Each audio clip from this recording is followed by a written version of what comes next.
All right, welcome in to the Powers on Sports podcast. Appreciate you finding us.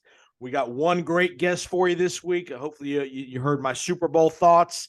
We're going to talk to Matt Zemek. Matt is he's our kind of our college football, college hoops analyst.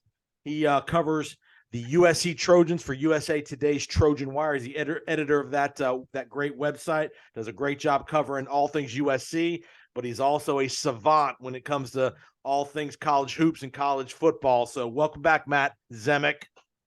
Thanks for having me, Jason. Great to be back. And, Super Bowl's over. It's college hoops for the next month and a half. And I know, NFL free agency. Yeah. But in terms of like on the field, it's college hoops for the next several weeks. It's a fun time of year. We're about 3.5 weeks from Selection Sunday, one of my favorite days of the year. That build up till 6:00 on CBS to the release is always really cool. I always, that is must and Tom Brady's not going to unretire on Selection Sunday. Like he did last year? Yes. You're right. You never know, though. You never know with that guy. You never know. But he's not that evil. I know, you're right. That would be a bad look if he comes back out of retirement a second time. That would be a really bad look. Matt also is the host of the Free Throw Awareness podcast. Again, all things college hoops. So Matt does a great job again throughout the year. And first things first, before we get to the hoops, the Super Bowl was in your backyard over the weekend. Any give the audience a little sense of just of the atmosphere in and around where you're at in Phoenix and all that good stuff related to the Super Bowl? Yeah, no, it was a party here in Phoenix for the past week. And gotta say, the 3 Super Bowls that have been played in Glendale. Now, there was an Arizona Super Bowl back in 1996. That was Super Bowl 30 with the Cowboys beating the Steelers. Barry Switzer winning his one Super Bowl. Neil O'Donnell throwing the pick 6 to Larry Brown in the fourth quarter. That wasn't an especially great game. It was an interesting game. And, of course, Steelers-Cowboys, that was very sexy with, roots in the NFL's past and the great meetings in the 1970s. But the 3 Super Bowls, the 3 Arizona Super Bowls that have been played in Glendale. So Super Bowl 42, the Giants over the Patriots. Super Bowl 49, the Patriots over the Seahawks. And this game, like, these are games that are immortal. Like, they're going to be talked about forever among NFL people. So, hey, whenever the Super Bowl comes back to Glendale, you can expect a memorable Super Bowl game. So like that's like the broader story. I mean, we can talk Chiefs and Eagles, but like just as a native Arizonan, Arizona Super Bowls are delivering the goods. And you were telling me how Glendale is kind of out in the middle of nowhere. It's not right in Phoenix or downtown. It's Phoenix, Scottsdale. It's kind of way out by itself. So just give the audience, what is it, 20? I think I read something online by a couple journalists. It's like a 20 to 30 mile ride from where a lot of those guys were staying in downtown at the convention center. Yeah, and it's not just Glendale; it's the northwestern outskirts of Glendale. So it's like it's the outer edge of the suburbs. And if you remember that the first Arizona Super Bowl was at Sun Devil Stadium, Arizona State's home stadium. That's in Tempe. It's like near all the spring training ballparks. It's near all the golf courses. It's near the resorts. If any of you listening to the Powers on Sports podcast have been out here the greater Phoenix area to get in around a championship golf courses are on the east side, Scottsdale, Tempe, Mesa. That's really where all the action is. The Phoenician Resort, the other world-class resorts. They're on the east side of town, and Sun Devil Stadium is near all of that. It's near Mill Avenue in Tempe, one of the great people watching streets in the larger Phoenix area. I mean, it's in Tempe on the ASU campus, but so like the nightlife, the interesting spots, the popping places. The Sun Devil Stadium was near that. The State Farm Stadium in Glendale is just plunked out in the middle of nothing, and it's just so ridiculous. What's the deal? I mean, in all seriousness, have they figured out? And this got a lot of play on during the Super Bowl broadcast and afterwards. What's the deal with the turf out there? The turf situation. Well, the thing with the turf is, and I mentioned this early on Twitter during the game, if you recall, if you go back to like the late 1970s and the early 1980s and the Super Bowl fields, the Super Bowl logos were really, really small. They put them at the 35-yard line. They were like 4 or 5 yards wide. They'd go Yeah. from like the 33 to the 37-yard line. Right. They were almost like dots if you're looking at them from the upper deck.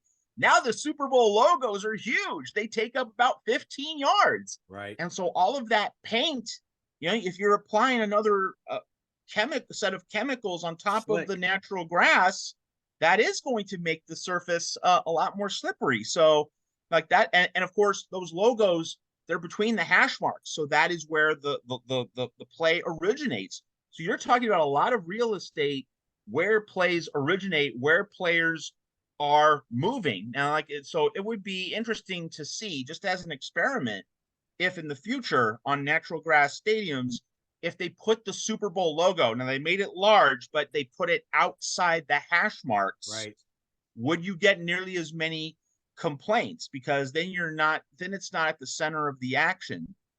So that's an interesting little nuance there, that the Super Bowl logos are now so large compared to what they used to be, and the paint was slippery. And if you're going to apply paint on a grass surface, I mean, it stands to reason it's going to be slippery. Now, if you apply it to a synthetic surface, that's already there. The paint, you will create the synthetic playing surface with the paint already applied, but having this new sod and the fresh paint on the organic grass, I can imagine how that would create a lot of slippage. They were not happy in that game, those players.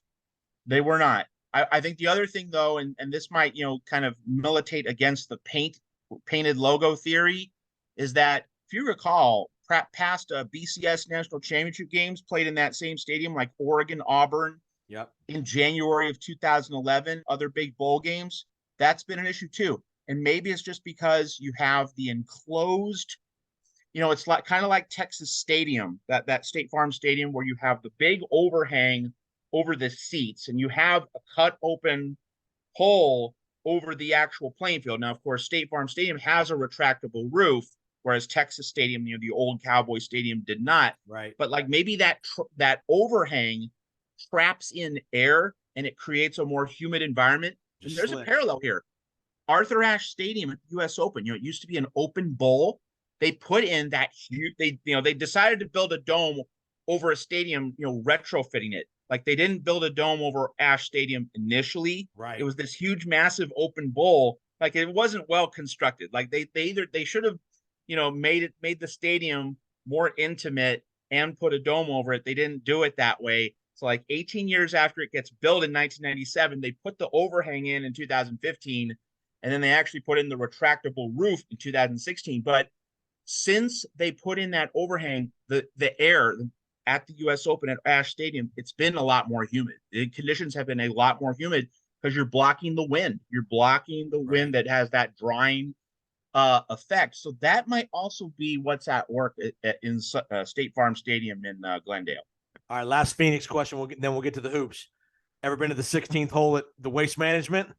I have not been there, but it's like the ultimate fan experience in golf. Like nothing else comes close. It's the ultimate. It's amazing how that one hole has created such a reputation on tour. Like, the 18th at Pebble or the 17th at the Players. Yeah. Those are iconic golf holes, but in terms of a fan experience, it is 16 in Phoenix. It's amazing.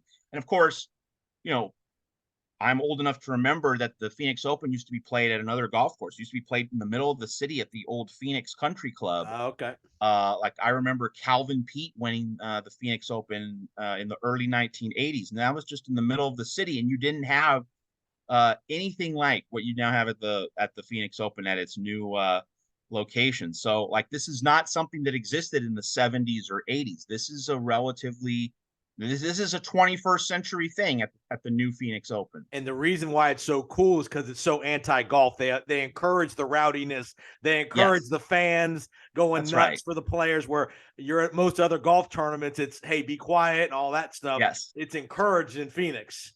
Yes. And the players embrace it too. That's the other important thing, that like they realize this is a unique thing, and let's stop being stuffed shirts for a week. Let's just let it out and have fun. I'm with you. And sports are supposed to be fun. That's a really good reminder. And Scotty Scheffler repeats as champion, back-to-back champion there at Phoenix. So, all right, let's get on to the hoops. I want to Do start it. with I want to start with the bad stuff first, and then we'll get to the good stuff. What's going on with the Blue Bloods, Kentucky and North Carolina? If you look at most of the projections in or out of the tournament right now, one is out. Kentucky, they got Kentucky out, and they got Carolina hanging on by the skin of their chinny chin there. What are you seeing just over the course of the last month or so with those two teams? Well, it goes beyond the past month. To me, when Kentucky lost to St. Peter's, and Kentucky was a leading national championship contender as a number 2 seed. Oscar Tshiebwe was the national player of the year. You're thinking, like, this is a team that can go all the way. And of course, I mean, losing to a 15 seed kind of speaks for itself as being a face plant and a massive failure. But if you remember that game, Jason, if you watch that game, and I obviously I didn't tune in until the end when I oh my God, St. Peter's could actually do this. So I switched to that game from the other NCAA tournament games I was covering, and the last 4 games, Tshiebwe hardly got a touch. Yep. Tshiebwe did not get the basketball consistently against a number 15 seed. Now, you could say that St. Peter's defense was great, and it was like you give credit to the Peacocks for what they did and how hard they fought. But if you're John Calipari, like, you have to be able to design plays, something to make sure that the ball is going to your national player of the year. And so that was a real 5-alarm fire. That was a real flashing red light that told me, Calipari's lost his fastball. Like, he's become, and I didn't think about it at the time, but like, in light of what's happened in college football this past year, he really is right now the Jimbo Fisher of college basketball. That's a good analogy. Winning the national title and then having a great run of several years, and then clearly losing his fastball. Like, that's what's happening with Jimbo at College Station with the Aggies. So, like, Calipari needs a rebirth. Like, he needs his offenses and his sets and his plays. Like, he used to call great plays, and it wasn't just coasting on the great talent that he had. Karl Anthony Towns, and of course, before that, Anthony Davis and the national championship team. He called good stuff. Kentucky ran good plays. I mean, players were in the right spots. You don't see that. You don't see the same well-drilled team. Like, a few weeks ago, the loss to Arkansas in Rupp Arena, they were just throwing the ball all around the building. Like, no coherence, no organization. It's just a mess. I mean, so Calipari really has lost something. He needs to get it back. I don't think you fire him, but I do think that next year, if it doesn't come together, and if you're Kentucky, you need to ask serious questions. I mean, Tubby Smith, he also won the national title at Kentucky, but like, it fizzled out, and you have to be honest with yourself at Kentucky. And you can't just automatically let this thing continue to go, because Kentucky hasn't been to the Final Four since 2015. You're not making the Final Four in 8 years at Kentucky. Like, that's a problem. I will say to be fair to Calipari, Dean Smith went 9 years without a Final Four at North Carolina. He won it all in 82, didn't get back to the Final Four until 91. But the difference is that Dean Smith was making the Sweet 16 every single year. Right.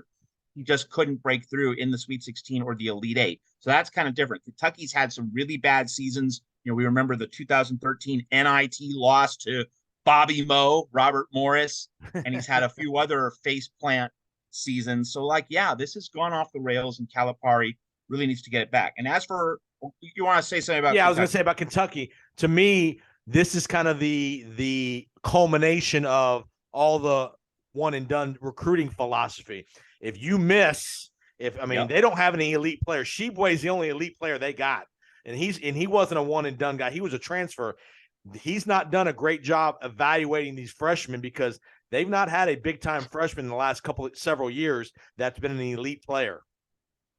Absolutely. And it's especially true at point guard, right? Like, he needs that floor general to be able to just take full control of the offense, because then you'll get the organization that we don't see from this Kentucky team.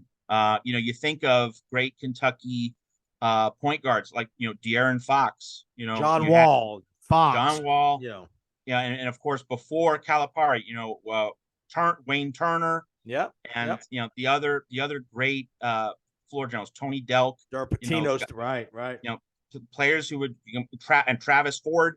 players who would just can totally take control of a game, would get the ball to the elite wings, the elite bigs, and you don't have that great point guard, for Kentucky. Let's go to Carolina. Let's go to Carolina.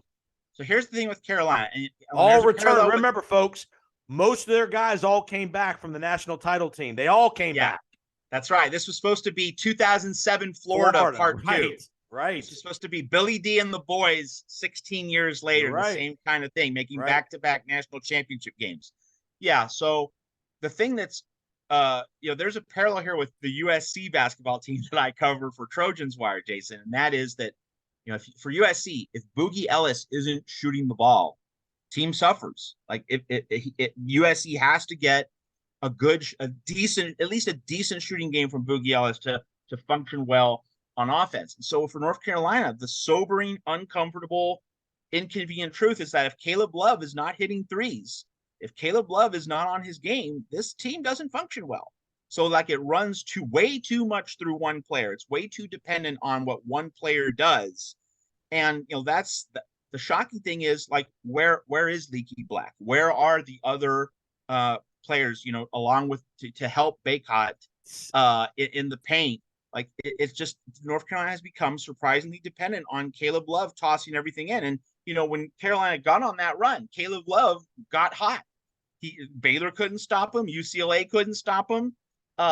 Duke couldn't stop him in the national semifinals. And to me, motivation's been a big thing for Carolina, too.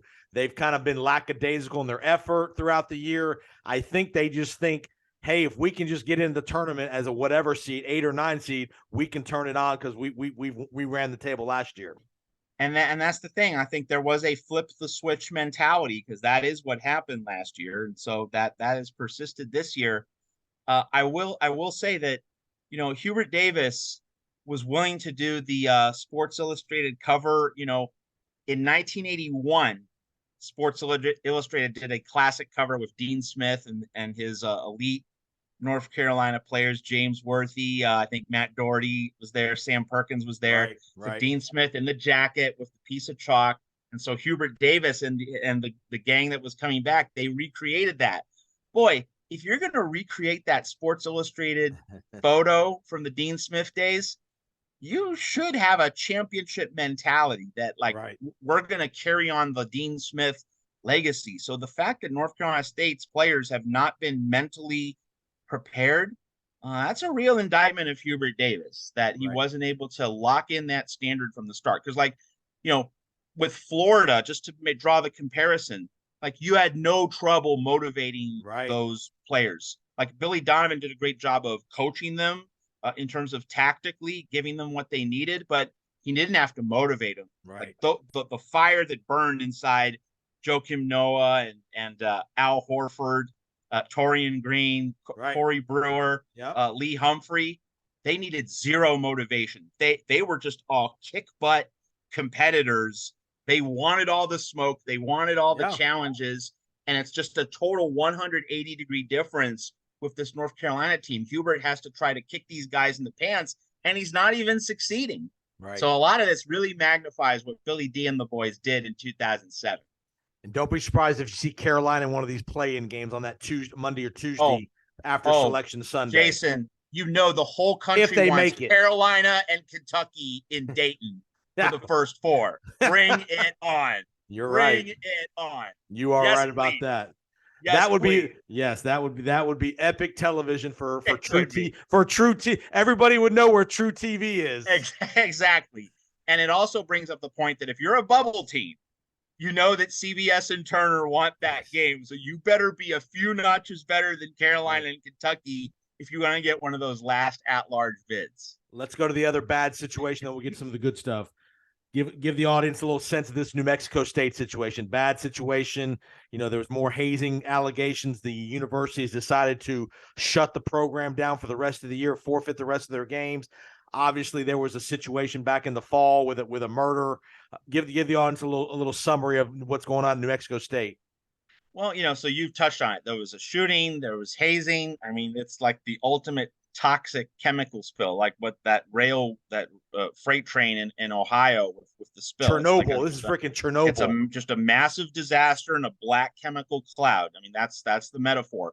But I think the perspective here, Jason, is New Mexico State has been the embodiment of success, stability, consistency, reliability. Let's remember, first off, in the short term, New Mexico State pulled off a 12-5 upset last year. Got into some good teams champion, the last handful of years. Beat UConn, almost beat Arkansas to get to the Sweet 16. But like New Mexico State has been a dynasty in mid-major basketball, just winning the WAC tournament pretty much every year. Like New Mexico State has made at least 15 NCAA tournaments in the last 20, 25 years. Like it's got to be very close solid to half, program. Probably more than half the time over the last quarter of a century. Like this has just been money in the bank. And of course, New Mexico State would go through different coaches like Marvin Menzies, who later got the job at UNLV. He was there. Chris Jans just went from New Mexico State to Mississippi State, right? And MSU is on the bubble right now. MSU could still get in. Yep, it's been playing well recently. So like it hasn't really mattered which coach. That's the other thing here, that one coach after another has been able to maintain New Mexico State. Well, this coach didn't.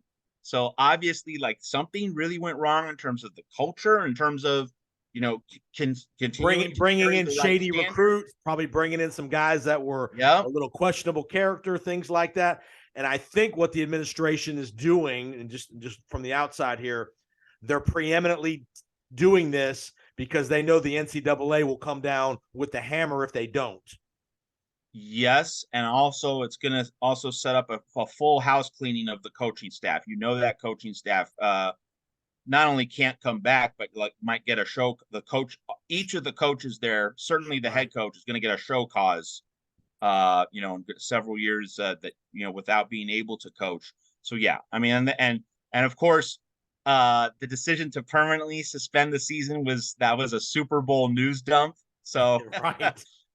Like that's when it's really, really toxic. Right. All right, let's go to the top of the rankings.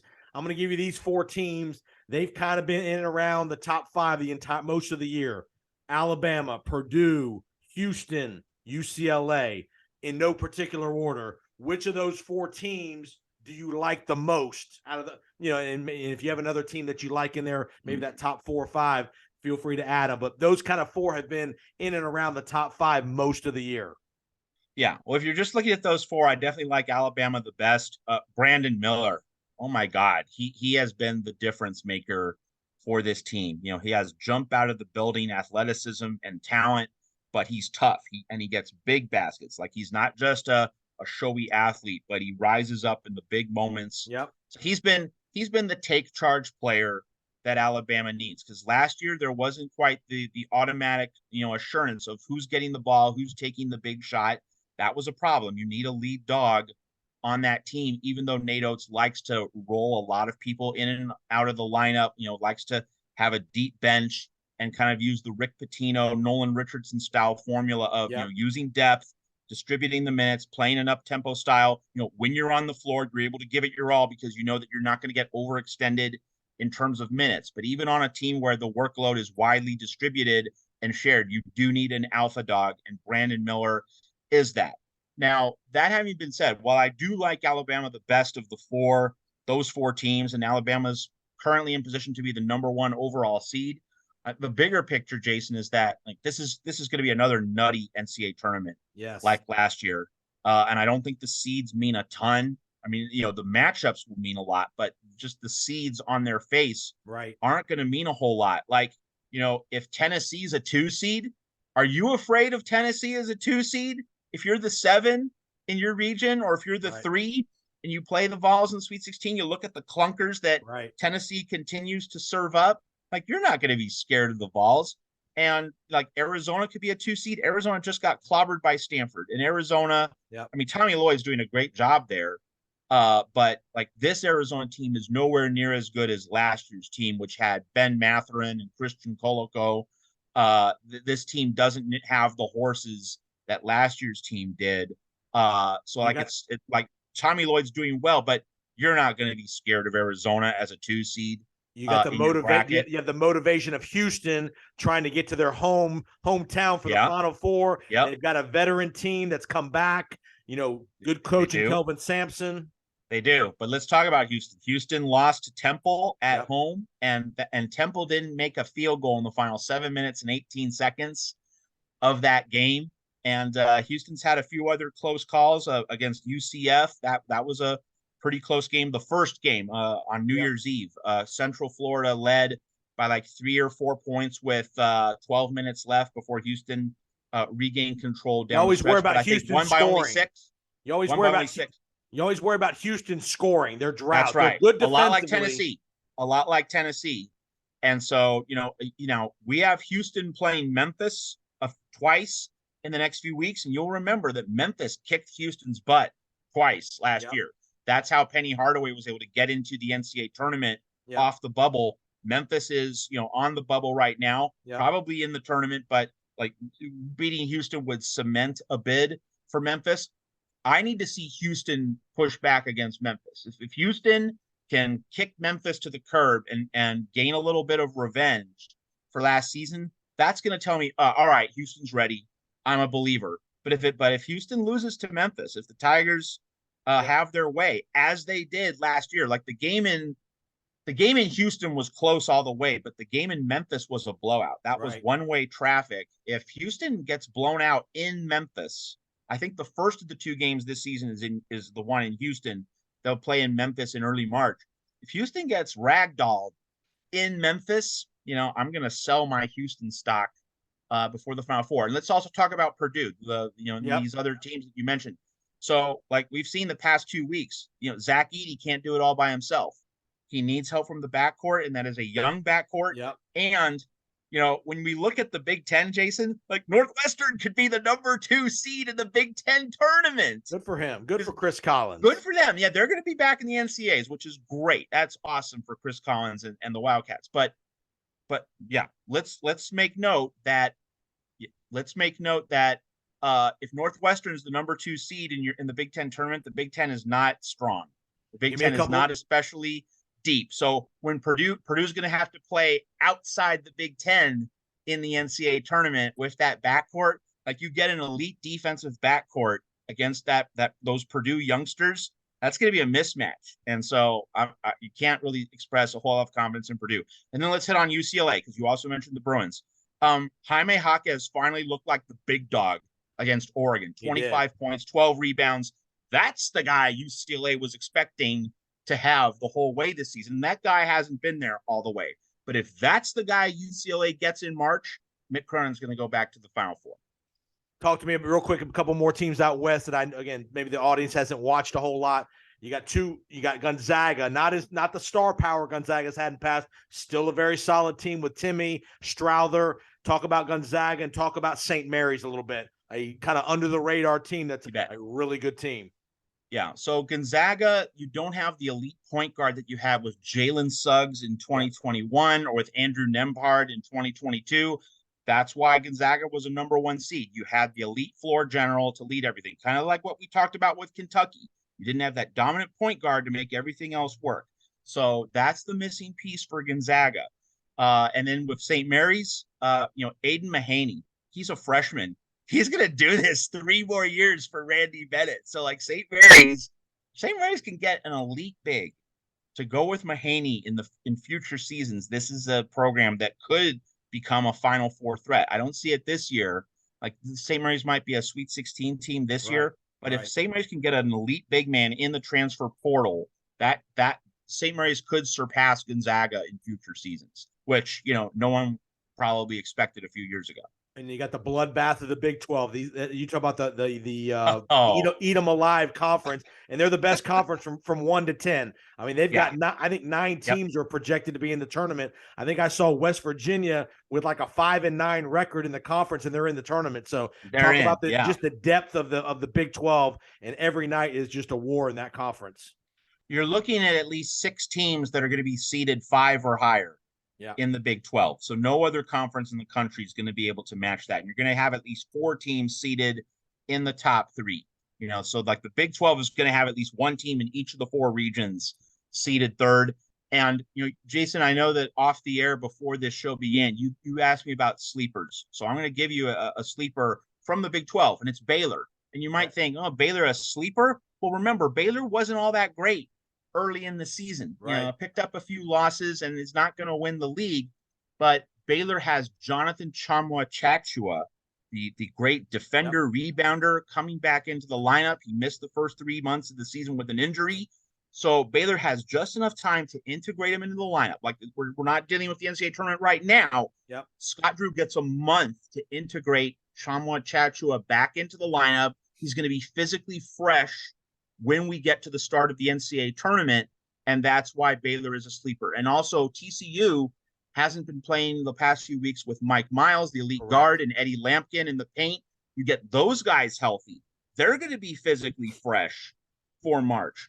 And so those two are sleepers from the Big 12 because we're not seeing their best. We haven't seen their best for the past several weeks. Yep. But you have guys coming back into the lineup who are going to be fresher in March. And if those guys stay healthy, those teams have a chance. The other sleeper, for the same reason, Arkansas, because with Nick Smith, the super freshman, he just came back. Eric Musselman gets a month to reintegrate him in the lineup. And if you get elite Nick Smith in March, Arkansas, which has made the Elite Eight each of the last 2 seasons, could make another deep run. Musselman is a great tournament coach. Obviously, we remember his runs at Nevada. He knows how to coach in these quick little turnaround 2 games in 3-day scenarios, and he is an excellent, excellent tournament coach. I like that sleeper. Give me there's a lot of talk about Creighton, some Big East teams, Providence, Creighton, some of these teams. Give me a team, kind of a mid-major. Give me a mid-level Power 5 team that you like that's not going to win their league, but might be a 4 or 5 seed in their league that you really think could do some damage. Yeah, well, I mean, Arkansas would qualify because Arkansas is buried in the SEC standings. Arkansas is not especially close to the top. A few weeks ago, Miami was 5th in the ACC, but Miami's now in the top 3 and probably, in my mind, is probably going to win the league. But a few weeks ago, Miami was struggling on the road. Miami was struggling to close down ACC games on the road. Lost a lead to Pitt, lost another close game on the road earlier in the ACC season to North Carolina State in overtime. The Hurricanes were tripping up late in road games, but recently, what have they done? They won at Clemson, then they won at North Carolina on Monday. Jim Larrañaga has that team on the upswing at just He's the right another time. tremendous tournament coach. He is a tremendous tournament coach. Of course, last year Miami made the Elite Eight for the first time in school history. So, if Miami's Miami's probably going to be like a 5, maybe a 4. If I'm a number 1 seed, and this is like when we talked about Purdue and that backcourt. If it's Purdue versus Miami, a 1 versus a 4 in the Sweet 16, I'm going with Miami because that Miami backcourt is just going to.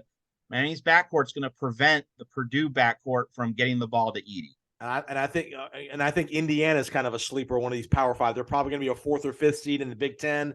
They got Trace a big time player. Davis. Exactly.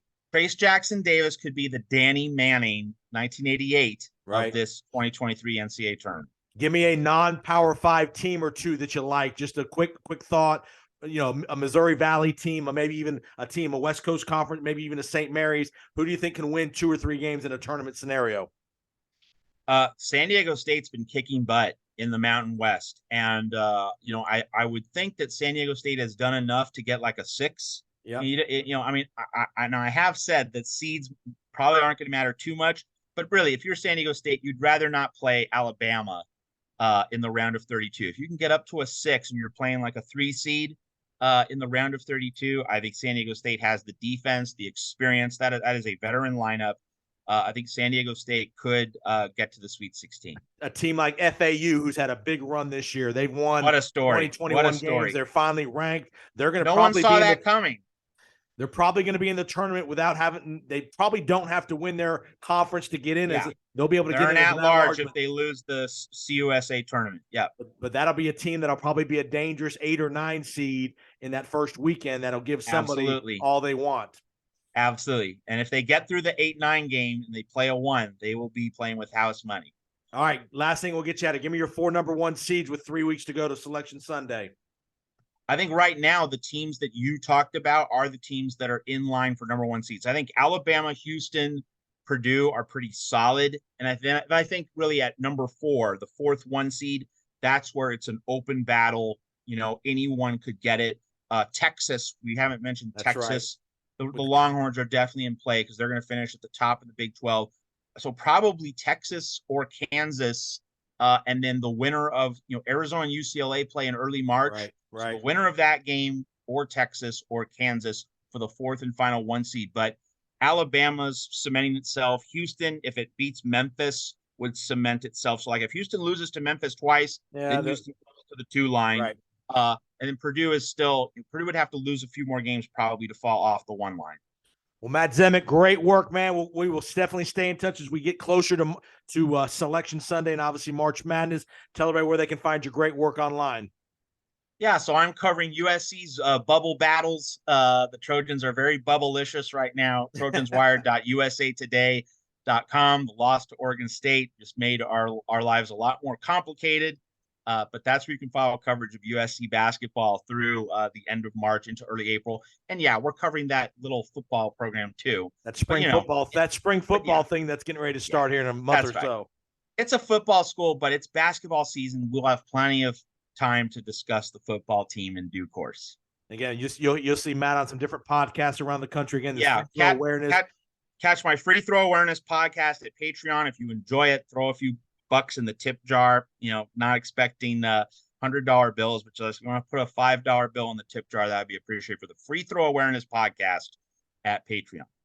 All right, Matt, appreciate the time, my man. Have a great week, and we'll be in touch as we get closer to Selection Sunday, my man. Thanks. Thank you.